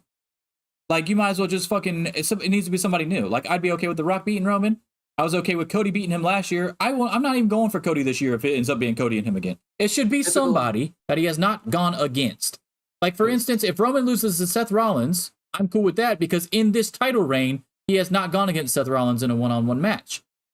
So Seth Rollins, The Rock are my 2 options to beat Roman. Gunther, whoever he hasn't not had a fucking match against. That way they can downplay, oh, he already destroyed him fucking 4 times. Like, there's no magic fucking thing that Chad Gable can do after he just did everything he could possibly do on that Raw match. That he's going to fucking magically beat Gunther now. And Gunther has no reason to take him lightly because of that match. It makes no sense for Chad Gable to beat him now. Look at this fucking CM Punk fan following his idol, never watching a goddamn Rocky movie. Okay, just because you give it your all in the first match doesn't mean that in the second one you can't fucking win. I'm sorry, did Chad Gable and Gunther end in a draw? The first one didn't either. Creed wins the first match in the first movie. That's my point. What do you mean? You know Apollo wins at the end of the first Rocky, right? I don't think so. No, yeah, he does. That's why he's still the fucking champion in Rocky 2. What do you mean? How do you not know the end of fucking Rocky 1? Yeah, I thought it was a draw, though. No, it's not a goddamn draw. He's still a champion after the draw? Creed wins. He won. They mention it in Rocky 2.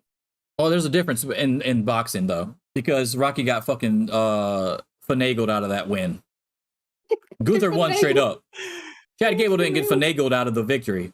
Okay, then what about when he lost to fucking Mr. T in fucking like 30 seconds and then comes back and wins because he goes and trains and gets good? Why can't Gable do that? Why are you comparing boxing though? I don't understand. I'm comparing fiction because they're both stories. No.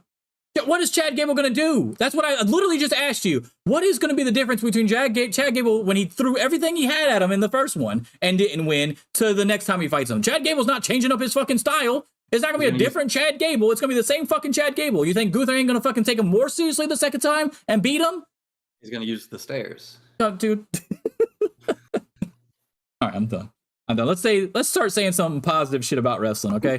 We're going to let's stay positive here, and then we'll shake the 8 ball 25 times to end the show. Oh, Jesus Christ. Again, we appreciate everybody that subscribed this past month. All right, so I've got 3 things actually. First up, Dralistico is finally signed to AEW. I think that's a very positive move. I'm very happy about that. Okay, I agree. Cool. Him being in an LFI is obviously a neat thing too.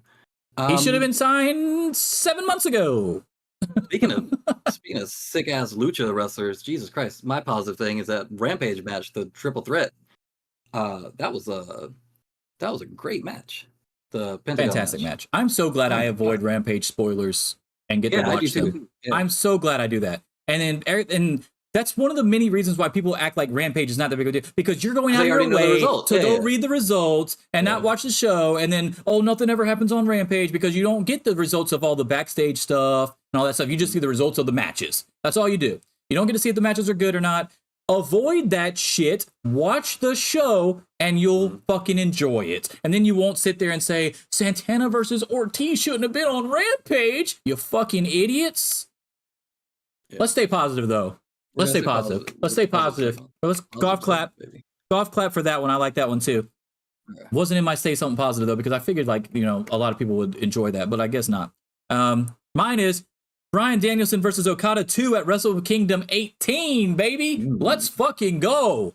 Yeah. Let's fucking go with that one. That's a good one. Loved it. It was very positive. The funniest thing about that video package, though, was he's talking about his arm the entire time while he has a fucking big-ass patch on his eye. He's not even mentioning the eye, dude. Yeah, you fucked up my arm. I look like shit right now, but it's only my eye that's fucked up. It's not like my arm's still in a cast or anything. That shit was funny as fuck. Just ignored his eye. Like, nah, fuck, I'm going to take you out. Well, to be fair, we know in real life that the eye was already fucked up when he went into the match, so Okada didn't do it. But, yeah, no, I also thought that was funny. Fucking, Roosh. Roosh looked sick as fuck yesterday on Collision. That's positive. I love seeing him doing anything, man. He's so fucking cool. Him coming out to do the save for, whoever the fuck it was, FTR at the time. That was cool. So, I'll give a honorable mention before I give you my third one. Or not bringing back FTR, they were in the match together. Then bringing back the intros after a couple weeks off from Collision. Oh, the start of the show promo things. Yeah, that's cool. Like I said I said it on Twitter. I was like, dude, I'm okay with them not doing it every week as long as it's still in there every now and then, so we know it still exists. Don't just deviate from it completely, because I love that shit. And they brought it back this week, and it seemed like it was for a specific reason, obviously, but hopefully, hopefully that continues, because that was a cool visual. But anyway, my last one is my favorite thing about Crown Jewel. Oh, okay. Yeah, Byron Saxton on ring announcing was really fucking good, surprisingly. Like, shockingly good. At first, I was like, this is kind of weird. But then, like, if you just start listening to him or whatever, I was like, dude, this dude's actually pretty fucking good at this. So I'm hoping that continues a little bit. The only problem with that in WWE is you've already got a million fucking ring announcers. Yeah. That's the only issue with it. But good for him. I like that. I think that's something he could definitely do on a regular basis for them. Hey, good job, Big Byron. Let me think. I'm gonna get a golf clap in here to play for our stay something positive, so we don't have to keep doing it every time. But yeah, but good for you, Big By. All right, go ahead. Byron. The big moves. Shit, let me think. Fuck. I'm trying to. I'm the reason it's taking me is like I can think of more AEW ones, but I'm trying not to do everything fucking AEW. They get enough praise as is. Yeah,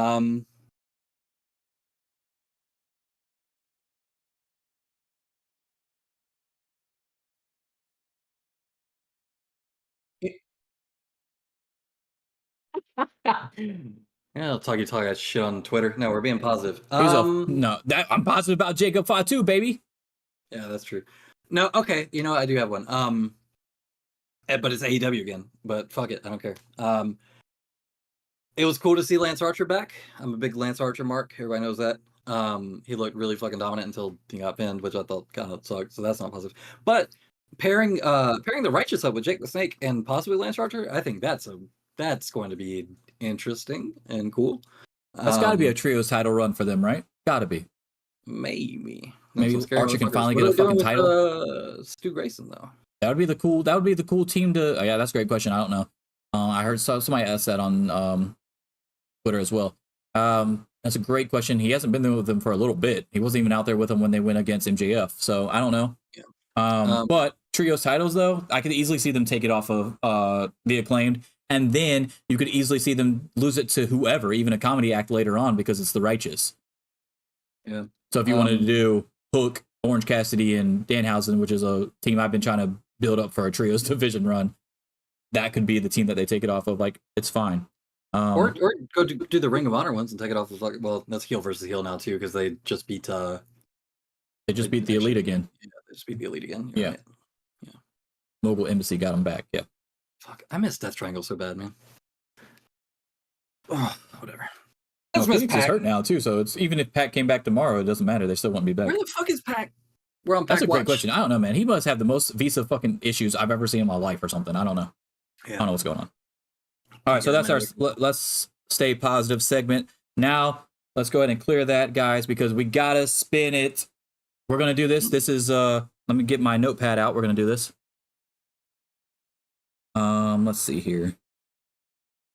I'm just gonna put a asterisk beside each thing that's on there. There's 10 things on here that it can land on. We got a tennis ball, frisbee, boxes, jugs, Cheerios, cat treats, dog treats, pins. I don't think pins is on there actually. 1, 2, 3, 4, 5. Oh, bleach. Bleach is on there, not pins. All right, bleach and paper towels. 1, 2, 3, 4, 5, 6, 7, 8, 9. That's only 9. So there's still one missing. I'll figure it out if it lands on it. No big deal.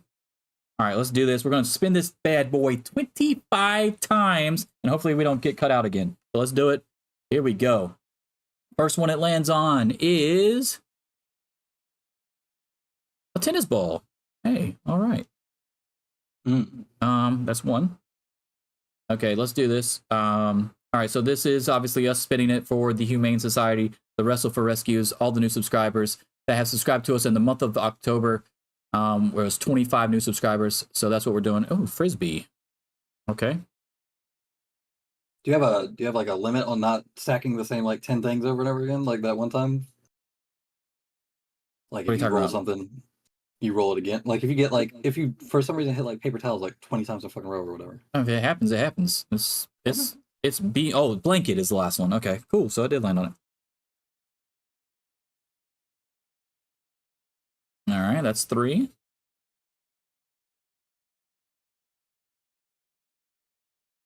There's number 4. Number 4 is paper towels. Brian just said, jinx it. Next up. And we, like I said, we definitely appreciate everybody that has subscribed to the channel this past month. Let's see what number 5 is.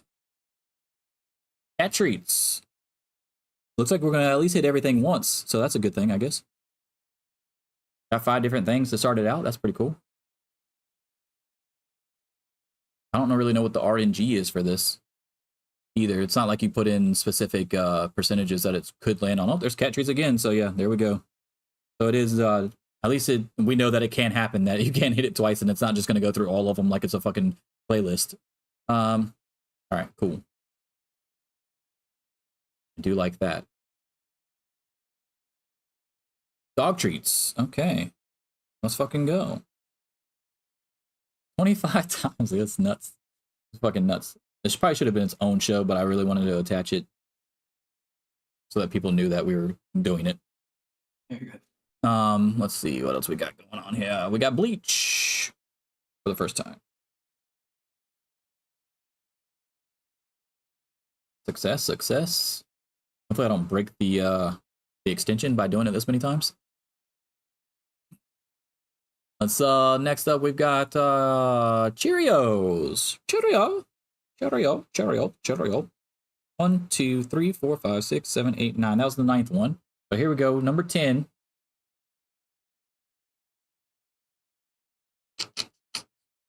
What we got number 10 is bleach again. All right, that was number 10. We got 15 more to do.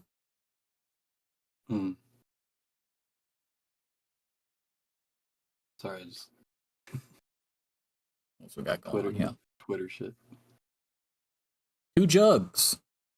I thought doing like 1 jug in 1 box was kind of stupid, so I got 5 boxes and 2 jugs up there at a time. I was gonna do the same thing with tennis balls, but I think I'm gonna get them the big ones from Tractor Supply. They sell them singled instead of just going to get a Wilson bag, you know? Yeah. Because they're actually made for dogs. And speaking of, there's another tennis ball, so that's 2. This is also going to be added in with the Twitch subs that I got that I was doing that spin wheel with too.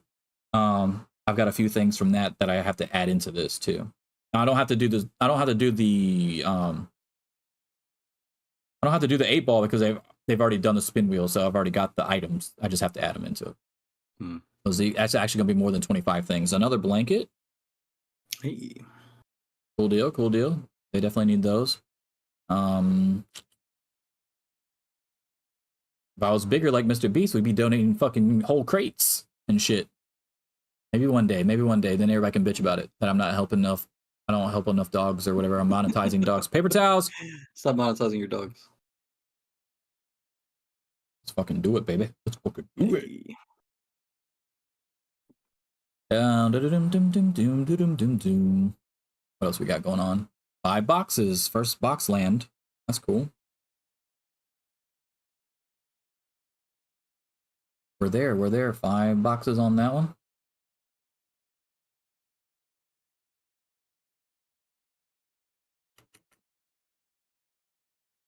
Another frisbee. Take it. I'll take it. It's 2, 4, 5, 6, 7, 8, 9, 10, 11, 12, 13, 14, 15, 16. I got 9 left. Let's do it. That one is more Cheerios. Now, I believe they use the Cheerios to make dog treats, and so they have like little kids come over and like use peanut butter and pumpkin and peanut butter and stuff like to make like their own treats. Website or something. Yeah. They have these are all items that they have listed that they are low on or need more of. Yeah. Okay. I was just like, who the fuck? Cheerios more is a pretty random thing to jugs. put on there unless they've told you. Yeah, I didn't just randomly say they need these things. They need these items. Yeah. You take these Cheerios, goddammit. Yeah, we brought you take Cheerios. These Cheerios and you like it. Yeah. All right, what's up next? We got 2 more jugs. Damn. Okay, we're getting 6 jugs sitting over there. Nice. And no, bleach. The bleach cannot be secondhand use as the jugs. They have to be actual jugs that had a drinkable liquid in them before.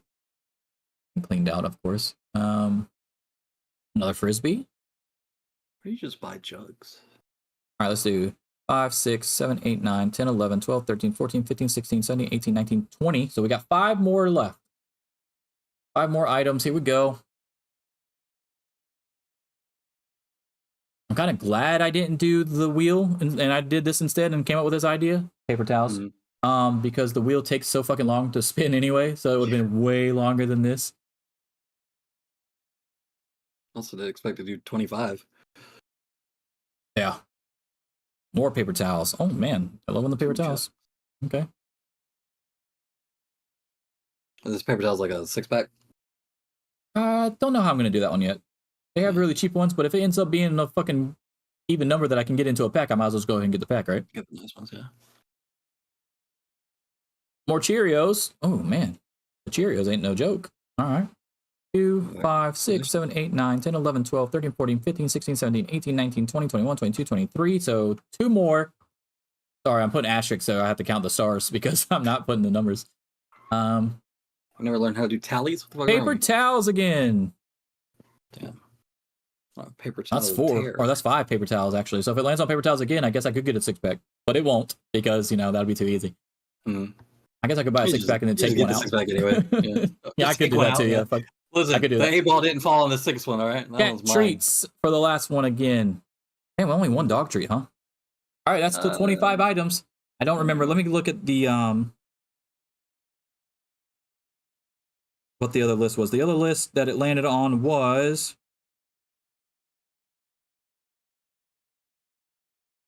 where the fuck is Humane Society spins, tennis ball, frisbee, 2 jugs, and another frisbee. So 2 frisbees, another tennis ball. So we still don't win there with the paper towels. So the paper towels is still 5.